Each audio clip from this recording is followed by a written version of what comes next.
Yo, cheki watu wangu. Wewe ni msanii na unadai kupata royalties kwa ngoma zako, kwa your music. Make sure umefuata hii video step by step. Nitakuguide vile utafanya, uregister, ufind vile utakuwa unapata ngado kwa ngoma zako. Si ngoma zako zinacheza na watu upata kidogo, si ndio? Wajua upati dojo una rada. So rada yako CSK. Alafu kuna nyingine inajiita Prisk. Andika chini tafadhali. Alafu kuna nyingine inajiita Camp. KAMP. Hizo zitafanyaje? Zitakuwa kugenerate do yenyewe na zinaweza cheza kwa Mbulu, kwa TV, yani kwa radio ama streaming platforms zitakuwa nacheza. Hiyo itakuwa na kugenerate ma royalties. Royalties ndio tunaita ganji, unaelewa? So secondly, tafuta kitu kingine inajiita digital platform. Hii digital platform inaweza kusaidia rahisi.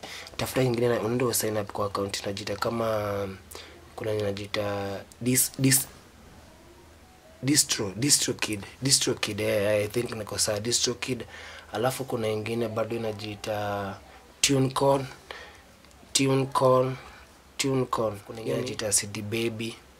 Alafu kuna nyingine inajiita Amu. So hiyo inakusaidia kuupload ngoma zako kwa Spotify.